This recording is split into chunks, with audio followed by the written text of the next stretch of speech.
I will start with JavaScript, okay? Mm-hmm. Okay, so how many ways we can create objects in JavaScript? We can use object.create, and we can use a syntax that curly braces we can create, and we can use a Okay. constructor function to by using constructor function we create an instance of an object. We can create many objects. Mm-hmm. Okay. Uh, is there any singleton pattern that we can use to create the object? Singleton, then mm, Okay, not a problem. Oh, like singleton as in that's okay. that object properties cannot be modified, right? You Yeah. We can create an abstract class and implement extend the properties. Uh-huh. Okay, sure, no problem. So can you tell me the difference between call, apply, and bind method? Yeah, like Call, apply, and bind. yeah. So to borrow functions from an object, we can use a call, apply, bind. So I have suppose I have one object where that there is first name and last name, and I have a function in there get full name. Okay, and this function I have to call this on a different instance of an object. So then I can use dot call proper call method, and I can pass that object here. And if I have a lot of parameters to be passed in a call, I have to pass one by one. So in apply I can pass as an array of argument, and bind is basically it will create a copy of a function, and that can be called at any other point of a time. It is used for function currying. Bind. Mm-hmm. Okay, and what is function curry? Function currying basically copying a function, and that function can be called with a different scope. We can do it by using closure and using bind.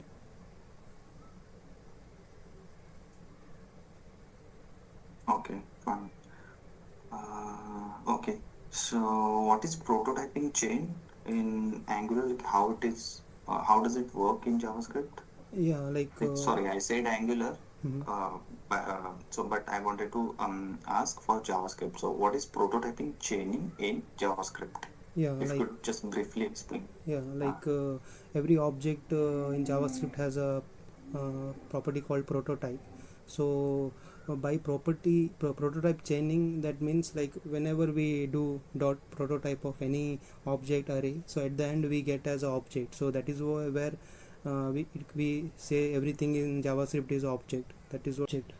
By using prototype, we can inherit other properties. Like if I have created on a class, if I created an object, and if I have if I have a function which is has few properties, and like suppose object, I can add a prototype property, and I can add any functions over there. So whatever object instance I create, that will have this property globally. Okay. How do you denote that? Like prototyping, if you want to access the, using prototyping, how do you denote it?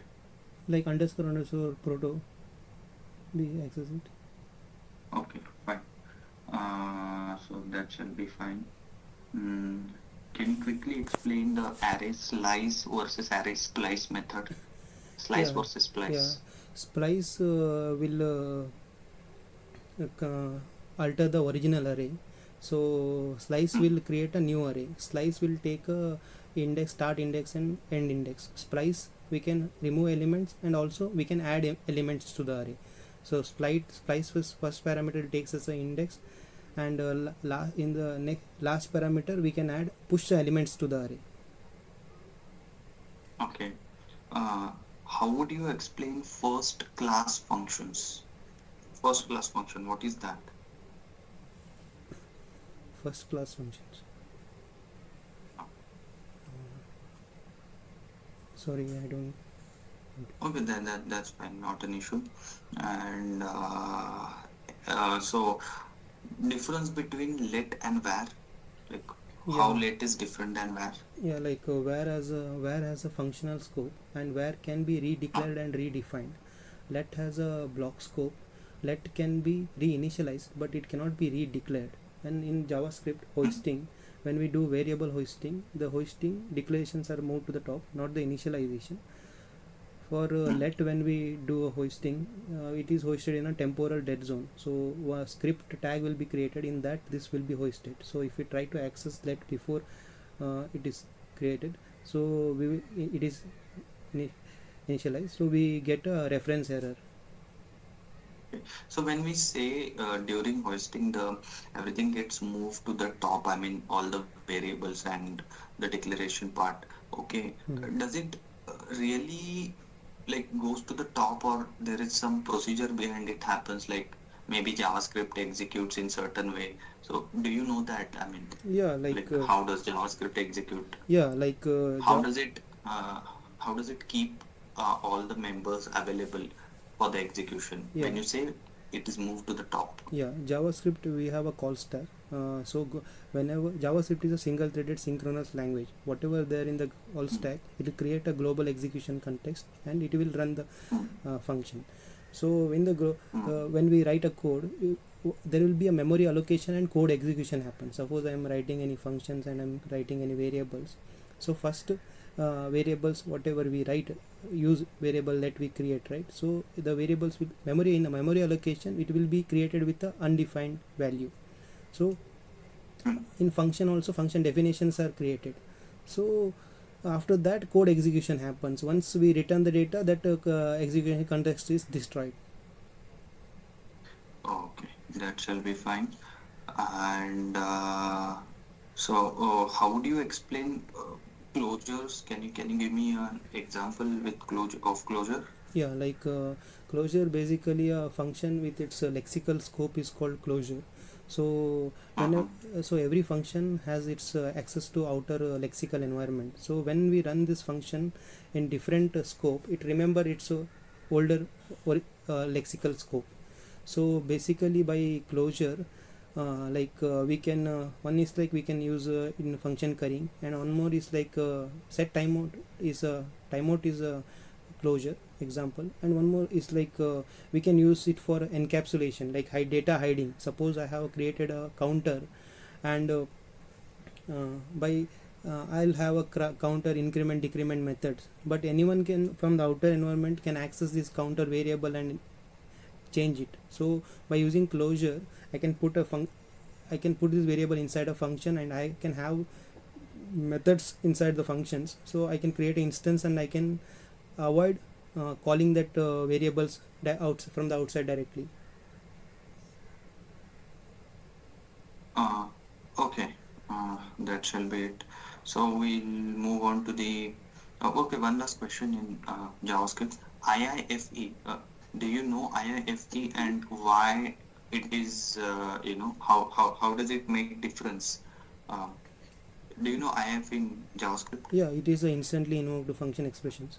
Like Mm, mm, mm, if we create any functions, we can directly instantly call that functions using curly mm. this brace this round brackets. You can invoke them instantly. And when they are useful? Like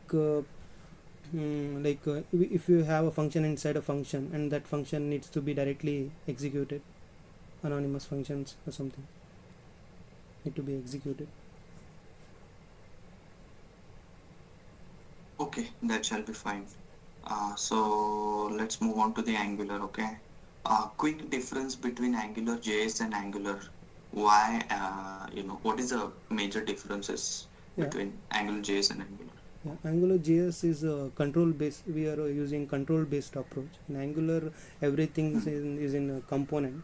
So structure wise, it is good to code, and we are separated everything as a component. It has all TS HTML file attached for every component we create. Mm-hmm. Okay. Uh, okay. So, so what are the lifecycle hooks available? Yeah, we first one Angular application loads, constructor will be loaded. After that, ngOnInit lifecycle hooks be loaded. So this will be called only once. So this loads at the load of a component. On load of a component, ngOnInit lifecycle hook will be called, and we have ngOn changes. This is basically whenever input property in our component changes, so this ngOn changes lifecycle hook will be called. And we have ngDo check. It is basically for every change detection, every dirty checking, this ngDo check will be called once application is loaded. And after that we have ng after view init. Once the angular once our component is view is initialized, after that ng after view init will be called only once.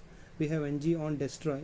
Suppose we are doing any subscription in our component, and whenever we are moving away from the component A to B, when we don't want to have the subscription, it will cause unnecessary memory leaks, so we want to destroy these subscriptions. So we can unsubscribe these subscriptions we can do it in a ng on destroy lifecycle hooks. We can unsubscribe those subscriptions. Okay, so ngOnInit gets executed first, or ngOn changes? ng on changes will be executed first. Okay, fine. And how many ways data binding can be achieved? Yeah, like as I told you, like we are working with component exposure to other module teams. So ours, whatever we wrapper components we create is a child component. So this component will be exposed to other teams. So they will be using this component. So the consuming team will become a parent component. So if I want to send a data from parent to child component, we can use input property decorators, and we can send a data from parent to child component. If any events I want to emit from a child component to parent component, I can use event emitter, and output event emitter we can use it. And we have view child and view children. If I want to have access to element ref of child or children, I can use view child or view children. It will basically give me element ref, and view children will give a query list of element ref, so I can have access to a child. And we can create a shared service. So by using those, we can share data between sibling components, and we can have subjects or behavior subjects. If I want to detect any change in a component and I want to emit this change in a different component, I can use subjects.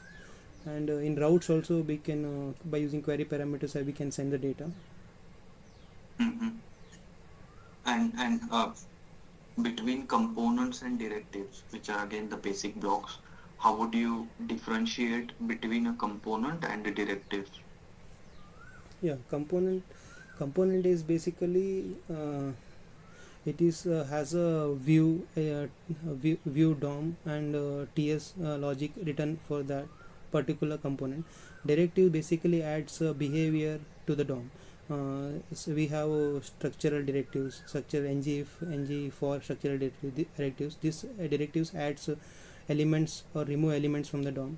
And then we have attribute directives, ng class, ng styles. This adds styles to the DOM, behaviors to the DOM. And then we have component directives, so add a component for these directives. So this class will become a component.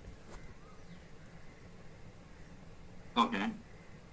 And how constructor is different than ngOnInit? Or basically you can just explain how different they are, both of them, constructor and ngOnInit.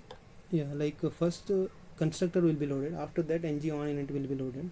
So constructor, constructor loads very fast, so it might be loaded before the properties are initialized. So we want to make the constructor lightweight, so we will be only doing basic initialization of services. All those things we will be doing in a constructor, and any functions we want to call on a load of a component, that we will be doing in a ngOnInit lifecycle. Okay, that shall be fine. What are templates? Templates are like adds a view to our application. Okay, and now the decorators part. Okay, how would you explain decorators, and what are the types of decorators available in Angular? Yeah, like we have property decorators at input, at output. uh, By using those, we can send the data uh, from one component to other component. And we uh, have component decorators, like we can make the class as a component using at component. And we can use at service, at injectable decorator. We can use we can inject the service, and we can create a service, and we can inject the service at the root level. And we can use mm-hmm. to create a custom pipe, we can use at a pipe. And when we create a pipe, we have to implement a pipe transform interface. Then we can create a custom pipe, and we can create a custom directive using at directives decorator. How do you make an HTTP request in Angular? Yeah, like we create a we create a service, and that we in the constructor we initialize a HTTP client. So by that we have HTTP client dot get methods. So if I want to get any API from the data from the API, so I will do dot get HTTP dot get, and I can call the API endpoint. So this service we will be defining at the root module in the providers. So same instance of Mm. data will be given across all the components wherever we are trying to use the service. So, and after that the Okay. service we will be initializing in the constructor of a component where we need the data. So after that we can Okay. call this method and do dot subscribe. Once we this service will return a data of observable, so we have to do dot subscribe, and we have to get the data. Okay. So what is the module name that you import when you try to, create an HTTP call HTTP client module. request? HTTP client module. Okay.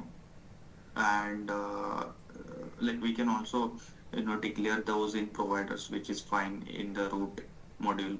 Yeah. But what if we have to declare that in the same component? Yeah, in What is the way to? the component also, at component metadata we can add providers.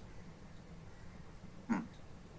And that provider name, can you just like there is a keyword and At followed by inject we can use and inject it also. okay, that shall be fine.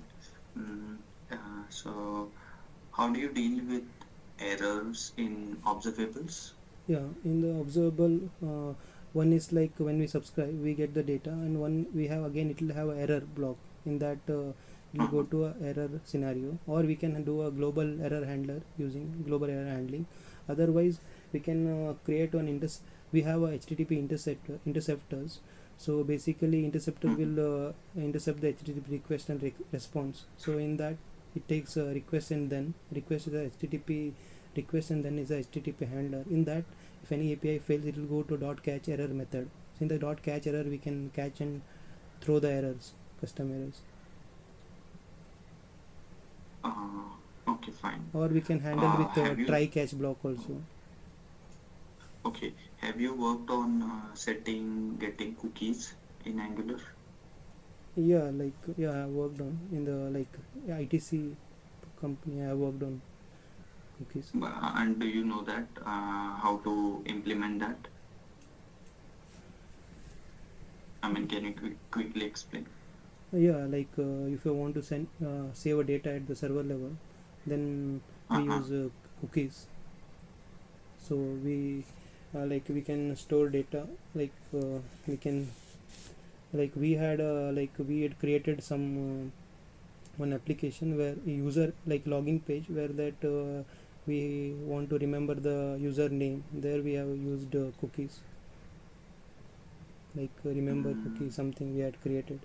Like we set the cookies and we get the cookies. Okay, fine. So how do you explain interceptors in Angular? Interceptors. Yeah, we use interceptor is a special type of service. We use interceptors to intercept the HTTP request and response. So interceptor has a method called intercept. It takes request, and then request is a HTTP request, and then is a HTTP handler. So by using this we can intercept any HTTP calls. One is we have used HTTP interceptors to add headers to our API calls going. So all the API's calls need a few headers to be added. So we have created on HTTP interceptors to add the headers. And one more is we are in our application we are showing a loader whenever API calls are being made, once we get the data, we will hide the loader. So this also we have done using interceptors. Okay. So now just we'll have a small coding example. Okay. Okay. So I'll just you can share your screen, open any online browser. I mean online editor, Okay. wherein you can run Angular, and just write a code from the scratch, simple to show input and output data binding. Okay. Parent to child and child to parent Okay. communication.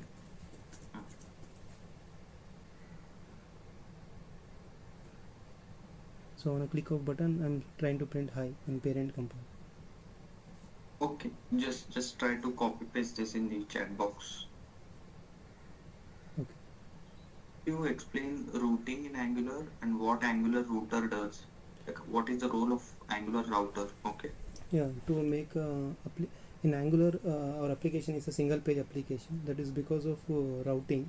So whenever we move from one component to other component, we want to display those components. So by that, we can, by using router, we can do that. So in router, we have to use the dot router for router module. In the dot for root, in the root module, we can pass path and component. So if I am routing to this path, I can have to show this component. So this component where it will displayed is like wherever we have defined router outlet. Router outlet is basically a placeholder where whenever we are moving from one component to other component, that component will be replaced by that router outlet will be replaced by that component. So and if when we can use a router dot navigate methods to route from one component to other component, and we can also do wildcard routing if there is no path mentioned. If I typed any other paths which is not mentioned in the route constant, so then we can have a wildcard routing to navigate to some error page.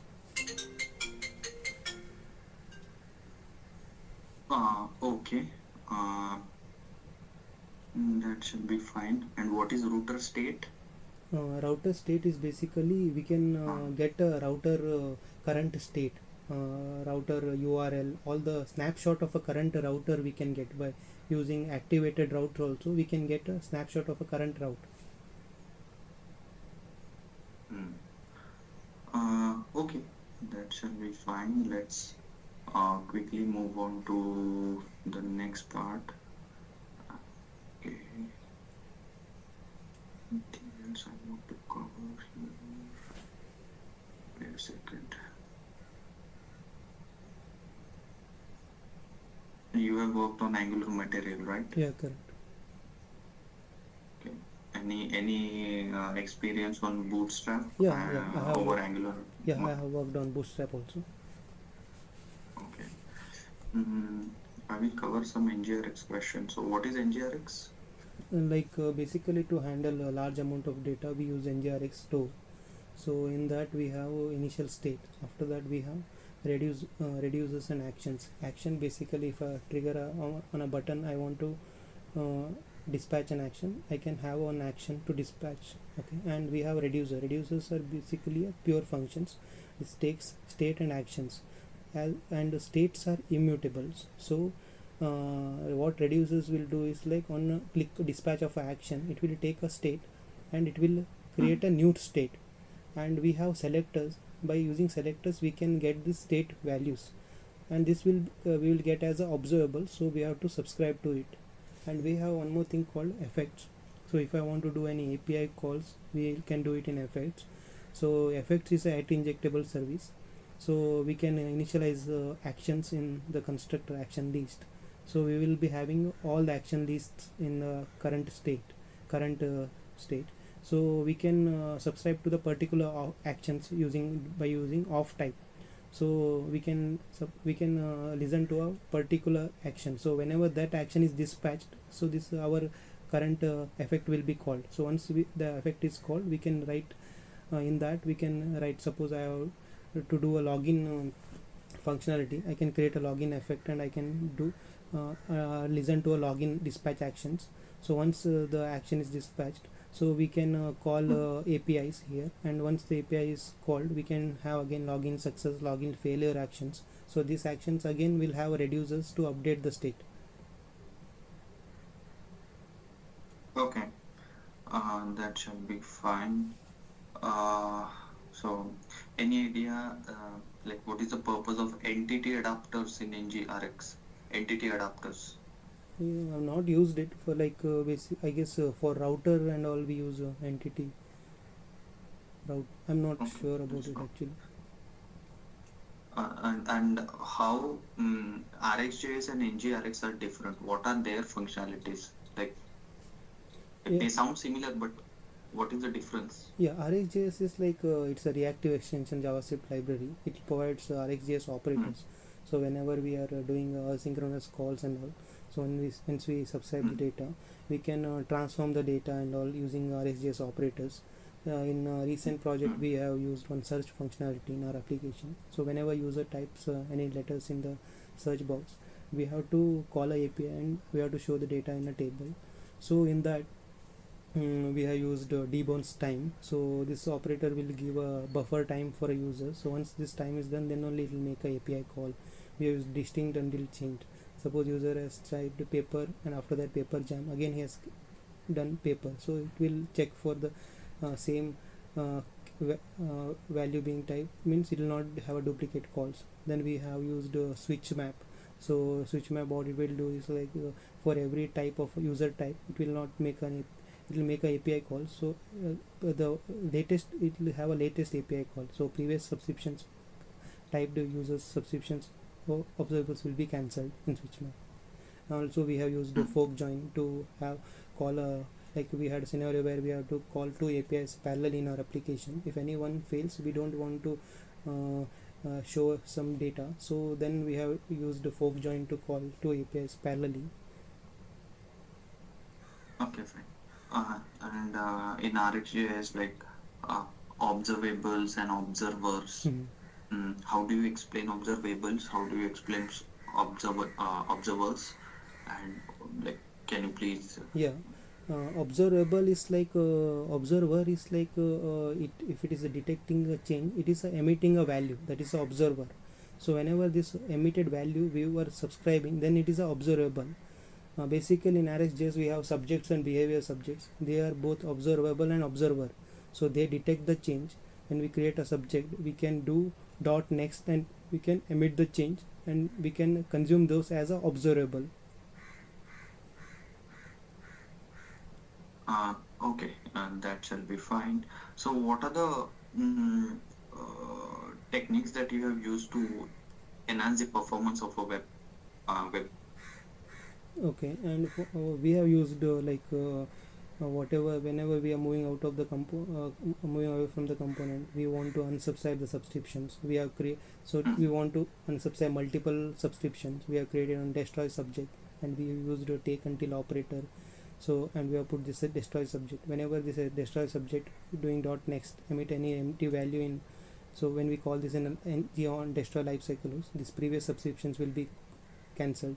So by this we can avoid memory leak, and we have used lazy loading. So by default Angular will load modules on a load, all the modules on a load of application. So few features modules in our application, SMP feature module, we don't want to load them in a load of application initially. So we can load the modules on demand by using path and load children. We can load the modules later part of the time whenever it is required. And we have used wherever we are used we used pure pipe. In pure pipe, basically doing a dirty check, and it is uh, making application heavy. And we are writing a common code, so we are not repeating the code. So common logic of code we are trying to reuse. And Angular make use of tree shaking, where whenever when we do a compiling of an Angular application, when there is unused codes, suppose we have created few functions or variables or anything that are not used in the tree shaking the compilation, this unused codes will be removed and it will improve the performance. Hmm. Okay.